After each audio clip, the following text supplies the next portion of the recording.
Sir, மாப்பிள்ளையெல்லாம் பார்த்தாச்சா? உனக்கு என்ன பார்த்தா ரொம்ப கிண்டலா போச்சுமா. உன் கண்டிஷனுக்கு ஏத்த மாதிரி மாப்பிள்ளைய நான் எங்க இருந்துமா தேடுறது? நீ பாட்டுக்கு பின்னாடியே வர மாப்பிள்ளை வேணும்னு கேட்ட. உன் பின்னாடி எவமா வருவான்?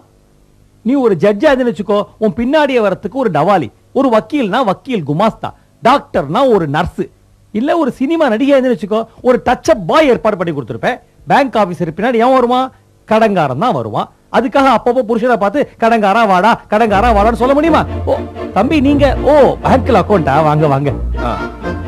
எக்ஸ்கியூஸ் மீ மேடம், என்னோட சேவிங்ஸ் அக்கவுண்ட்ல 10,000 rupees ராங்கா கிரெடிட் ஆயிடுச்சு.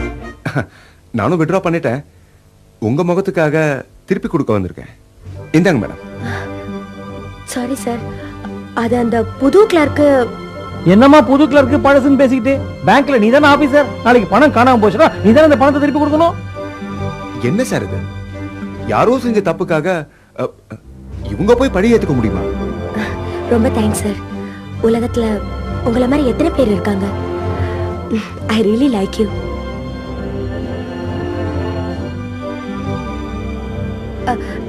ஐ மீன் ஐ லைக் யுவர் ஹானஸ்டின்னு சொன்னேன். பாவம், நீங்களும் பம்பரமா சுத்திக்கிட்டு இருக்கீங்க. ஒரு நிமிஷம் கூட வேஸ்ட் பண்றது இல்ல. Even I to like you.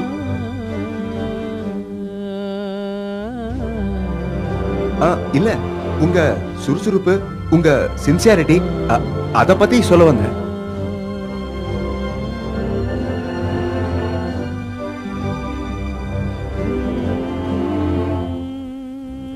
அப்போ கல்யாணம் பண்ணிக்கிறீங்களா சார்? உனக்கு தனியா மாப்பிள்ளை பார்த்து அவனுக்கு தனியா பொண்ணை பார்த்து கல்யாணம் பண்ணி வைக்கட்டுமான்னு கேட்டேன். அப்போ நான் வரேன். மேடம், என் சேவிங்ஸ் புக்கை நீங்களே வச்சுக்கோங்க, அப்புறமா கலெக்ட் பண்ணிக்கிறேன்.